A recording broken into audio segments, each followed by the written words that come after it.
언젠가 한 글을 본 적이 있는데, 여러분, 코끼리 사슬 증후군이라고 하는 이야기를 들어보신 적이 있으십니까? 코끼리라고 하는 동물은 지상에 있는 동물 가운데 가장 힘이 센 동물입니다.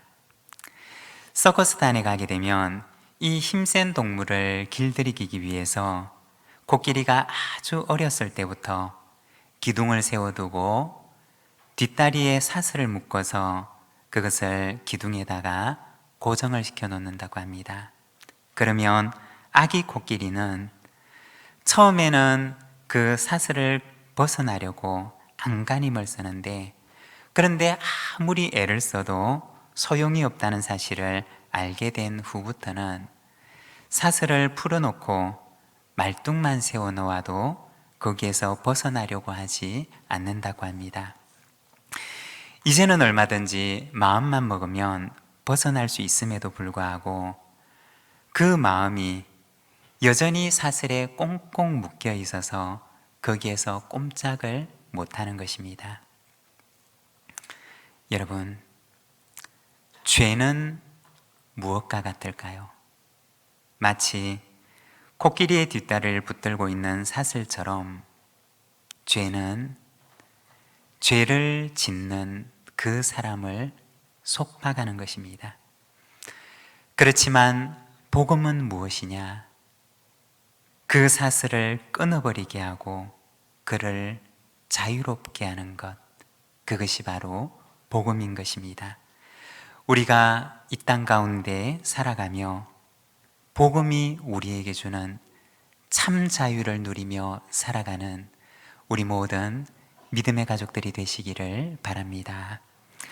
우리가 지난 3개월 동안 1월부터 3월까지 우리 교회의 사명과 비전에 대한 말씀을 함께 나누었습니다.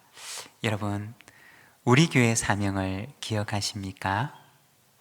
우리 교회의 사명은 삶의 연장을 하나님 나라로.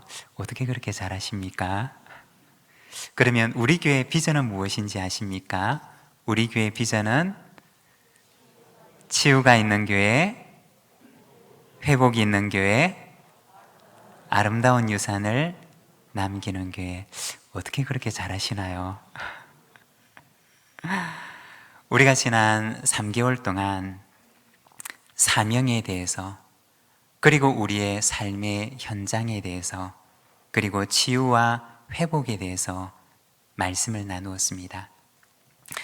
삶의 현장을 복음의 빛으로 치유하고 하나님의 나라로 회복해 가는 것, 그것이 하나님께서 오늘 주님의 몸된 교회에 맡기신 사명이라는 것입니다. 오늘은 우리가 치유와 회복, 에덴의 동쪽이라고 하는 제목을 가지고 이 3개월간의 말씀을 마무리하고자 합니다. 오늘 우리가 읽은 창세기 4장의 말씀, 바로 앞에 나와 있는 창세기 3장 22절에서 24절까지 말씀을 보면 이렇게 말씀을 합니다. 여호와 하나님이 이르시되, 보라, 이 사람이 선악을 아는 일에 우리 중 하나같이 되었으니 그가 그의 손을 들어 생명나무 열매도 따먹고 영생할까 하노라 하시고, 여호와 하나님이 에덴 동산에서 그를 내보내어 그의 근원이 된 땅을 갈게 하시니라. 이같이 하나님이 그 사람을 쫓아내시고 에덴 동산 동쪽에 그룹들과 두루 도는 불칼을 두어 생명나무의 길을 지키게 하시니라. 오늘 우리가 읽은 이 말씀에 보면 죄를 지은 인간은 에덴에서 쫓겨나게 됩니다. 그리고 그들이 쫓겨난 에덴의 동쪽에는 하나님께서 그룹들을 두어서 그곳을 지키게 하십니다. 에덴의 동쪽에서 쫓겨나서 그곳에서 살아가는 인간들의 모습을 우리에게 보여주는 것입니다. 에덴의 동쪽이라고 하는 말은 에덴에서 쫓겨나서 인간이 살아가는 곳을 말하는 것입니다. 즉, 오늘 우리가 살아가는 우리의 삶의 현장을 가리키는 말입니다. 창세기 4장부터 이어지는 말씀들은 바로 이곳 에덴의 동쪽에서 일어나는 일들을 우리에게 보여주고 있습니다. 성경은 크게 내용적으로 보면 세 부분으로 나뉘어지는데 창세기 1장에서 3장까지 에덴에서 일어났던 일들을 보여줍니다. 그리고 창세기 4장부터 요한계시록 20장까지의 이야기는 에덴의 동쪽에서 일어난 일들을 우리에게 보여줍니다.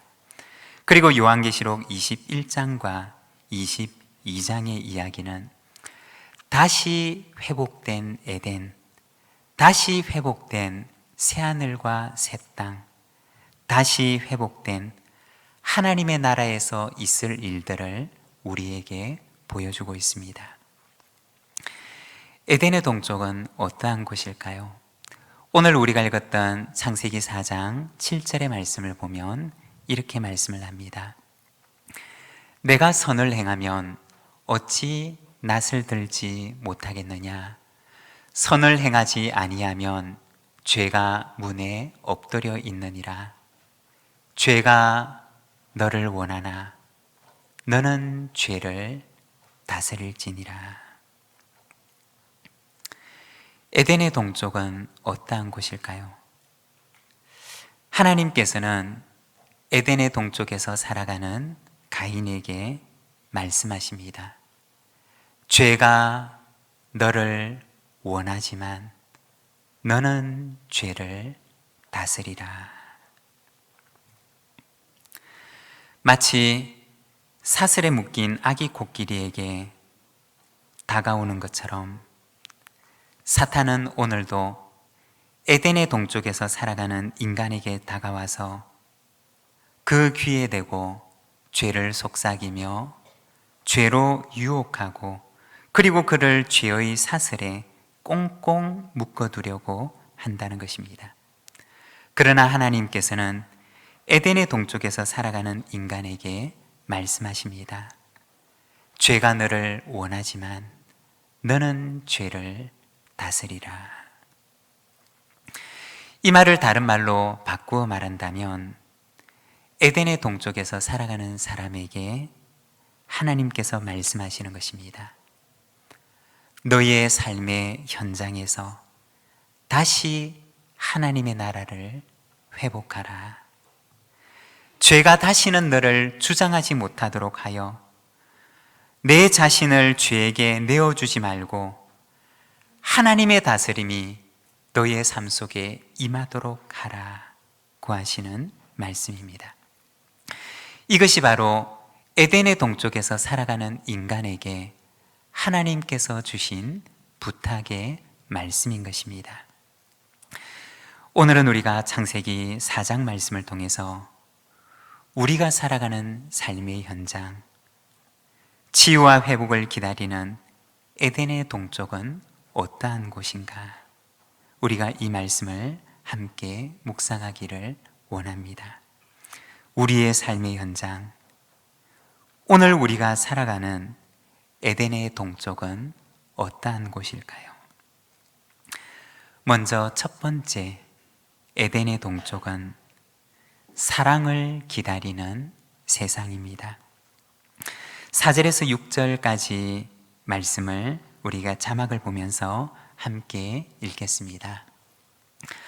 아벨은 자기도 양의 첫 새끼와 그 기름으로 드렸더니 여호와께서 아벨과 그의 제물은 받으셨으나 가인과 그의 제물은 받지 아니하신지라. 가인이 몹시 분하여 안색이 변하니 여호와께서 가인에게 이르시되 내가 분하여함은 어찌 됨이며 안색이 변함은 어찌 됨이냐. 여기 이 말씀에 보면 가인과 아벨이 하나님께 제사를 드립니다. 그런데 하나님께서 아벨의 제물은 기쁘게 받으시지만 가인의 제물은 받지 않으십니다.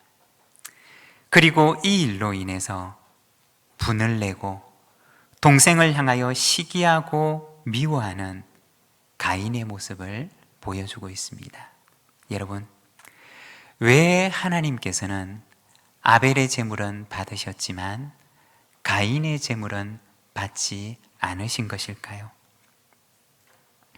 그것은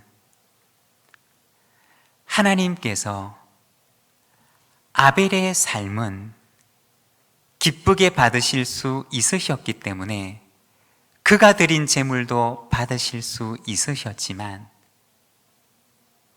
가인의 삶은 하나님께서 결코 기쁘시게 받으실 수가 없으셨기 때문에 그가 드린 제물도 하나님께서 결코 기쁘게 받으실 수가 없었던 것입니다. 하나님께서는 제물보다 제물을 드리는 그 사람을 먼저 받으시기를 원하신다는 것입니다. 여러분, 우리가 여기에서 꼭 우리의 마음속에 기억을 해야 될 것이 있는데, 우리가 교회에서 봉사를 할 때도 우리는 봉사에 집중을 할 때가 있습니다. 그렇지만 봉사보다 우선하는 것이 나 자신을 하나님께 드리는 것이라는 것입니다. 아무리 열심히 봉사해도, 아무리 값진 것을 하나님께 드린다 하더라도 그것을 드리는 그 사람을 하나님께서 받으실 수가 없으면 그가 손으로 드리는 그 어떤 것도 하나님께서 결코 기쁘게 받으실 수가 없다는 것입니다. 내가 드리는 것이 부족하지만 그러나 하나님께서 나를 받으실 수가 있으실 때 내 손으로 드리는 그 작은 것도 하나님께서 기쁘게 받으신다는 것입니다. 여러분, 나 자신을 하나님께 드리는 것이 먼저이고 그 다음이 내 손으로 드리는 제물이라는 것입니다. 여러분, 제물을 드리기 전에 먼저 나 자신을 하나님께 드리는 저와 여러분의 삶이 되기를 소망합니다. 그런데 하나님께서 아벨의 제물은 받으셨지만 그러나 자신의 제물을 받지 않으신 것을 보고 가인은 마음속에 동생을 향한 미움을 싹 틔우기 시작했던 것입니다. 하나님께서 자신의 제물을 받지 않으신 것을 보고 자기를 돌아보기보다는 그의 마음속에는 동생을 탓하는 마음이 시작되었던 것입니다. 5절의 말씀을 보면 안색이 변하니 라고 말씀을 합니다. 이 안색이 변한다라고 하는 말은 원어 성경을 찾아보면 그 원래 의미는 얼굴을 떨군다 라는 뜻입니다. 무엇을 말하는 것이냐? 고개를 숙이고 동생을 외면하는 가인의 모습을 보여주는 것입니다.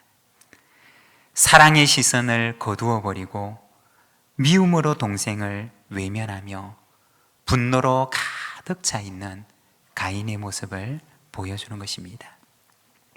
여러분, 미움이라고 하는 것은 무엇일까요? 미움이라고 하는 것은 사랑의 시선을 거두어 드리는 것입니다. 사랑으로부터 마음을 굳게 닫고 그를 외면하는 마음, 그것이 바로 미움인 것입니다. 여러분, 어두움은 무엇일까요? 어두움이라고 하는 것은 사실 실체가 있는 것이 아닙니다. 어두움은 빛이 가려진 곳, 빛이 거두어진 곳을 가리키는 말입니다. 빛이 닿지 않는 그곳이 바로 어두움이 시작되는 곳이라는 것입니다. 미움이란 무엇이냐? 사랑의 빛이 가리워져서 그 빛이 닿지 않는 곳을 가리키는 말입니다. 여러분, 우리의 마음속에 사랑의 빛이 가리워지게 되면 미움의 어두움이 시작된다는 것입니다. 하나님의 사랑의 빛이 내 안에 닿지 않게 되면 거기에서부터 미움의 어두움이 내 마음속에서 독버섯처럼 자라나기 시작한다는 것입니다. 사랑하는 여러분, 하나님의 사랑의 빛이 내 마음속에서 가리워지지 않도록 늘 하나님의 사랑의 빛 앞에 나아가는 우리 모든 믿음의 가족들이 되시기를 바랍니다. 찬송가 381장에 보면 이렇게 찬양을 합니다. 제가 1절 가사를 한번 부른 후에 우리 같이 한번 불러보도록 하겠습니다. 제가 1절 가사를 읽어드리면, 나 캄캄한 밤 죄의 길에 방황했으나 주 크신 사랑 비칠 때 곧 어둠 떠났네. 사랑의 빛 오늘 내 맘에 사랑의 빛 항상 있도다. 내가 예수 믿고 죄짐 벗은 후 마음속에 항상 그 빛 있도다. 우리 고백하는 마음으로 그리고 기도하는 마음으로 우리 찬송가 381장 1절을 함께 찬양하겠습니다.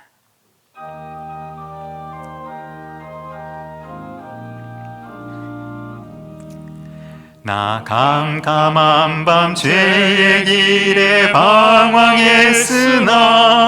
주 크신 사랑 비칠 때 곧 어둠 떠났네.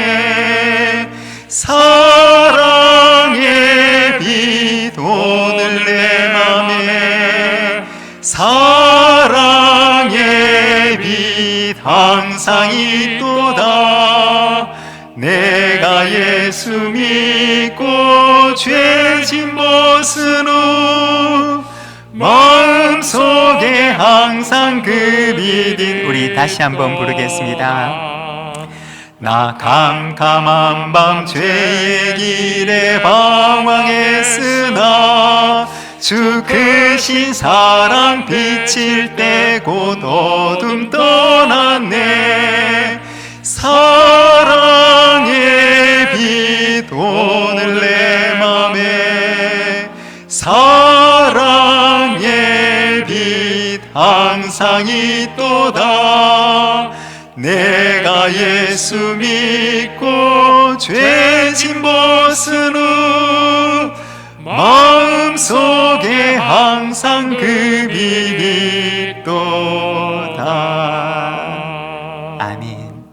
여러분의 마음속에, 우리의 마음속에 항상 그 빛이 있기를 소망합니다. 우리의 마음속에 그 사랑의 빛이 사라지는 순간 그 빛이 닿지 않는 바로 그곳에 미움의 어두움이 시작된다는 것입니다. 여러분, 우리가 날마다 하나님의 사랑의 빛에 나아가지 않게 되면 그곳에서 미움의 독버섯이 자라나게 되고 미움의 어두움이 시작되는 것입니다. 요한일서 4장 7절에서 8절까지 말씀을 보면 이렇게 말씀을 합니다. 우리 함께 봉독하겠습니다. 사랑하는 자들아, 우리가 서로 사랑하자. 사랑은 하나님께 속한 것이니 사랑하는 자마다 하나님으로부터 나서 하나님을 알고 사랑하지 아니하는 자는 하나님을 알지 못하나니 이는 하나님은 사랑이심이라. 아멘. 요한일서 4장의 말씀을 보게 되면 사랑은 하나님께 속한 것이라고 말씀을 하십니다. 그렇기 때문에 사랑하는 사람만이 하나님을 알 수가 있고 사랑하지 아니하는 사람은 결코 하나님을 알 수가 없다고 말씀을 하십니다. 여러분, 사랑의 빛이 비치지 않는 그곳에는 하나님을 알 수가 없습니다. 하나님의 사랑의 빛에 나아갈 때 그분의 빛 안에서 우리는 하나님을 알 수가 있는 것입니다. 오늘 우리가 살아가는 에덴의 동쪽, 우리의 삶의 현장은 어떠한 곳일까요? 그곳은 바로 사랑을 애타게 기다리는 곳입니다. 오늘도 그 하나님의 사랑의 빛이 비추어지기를 애타게 기다리며 하나님의 자녀들이 그 하나님의 사랑의 빛을 비추어 주기를 오늘도 고대하며 기다리는 그곳이 바로 에덴의 동쪽, 오늘 우리가 살아가는 우리의 삶의 현장이라는 것입니다. 사랑하는 여러분, 하나님의 그 사랑의 빛에 우리가 날마다 나아가며 하나님의 그 사랑의 빛을 받아 우리가 온 세상에 그 빛을 비추어 주는 사명을 감당하는 하나님의 사랑의 백성들이 되시기를 바랍니다. 그곳에 하나님의 사랑의 나라가 시작되는 줄로 믿습니다.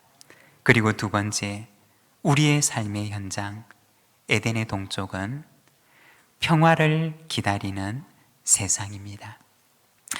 8절의 말씀을 보면 이렇게 말씀합니다.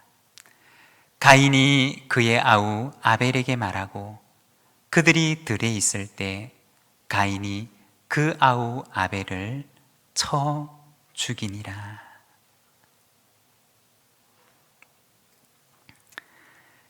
사랑의 빛이 가리워진 에덴의 동쪽은 폭력으로 얼룩지게 됩니다. 사랑의 빛이 거두어진 그곳에서 미움이 시작되고 미움의 그 어두운 그늘진 곳에서 폭력이 자리 잡게 되는 것입니다. 평화라고 하는 말은 히브리어로 샬롬이라고 하는 단어를 말합니다.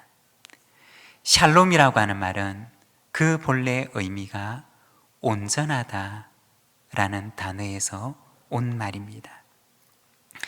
하나님께서 만드신 세상이 온전하게 보존되어 있는 상태, 그것이 바로 샬롬입니다. 죄로 인해서 훼손되기 전에 온전한 상태를 가리키는 말이 바로 샬롬인 것입니다. 샬롬을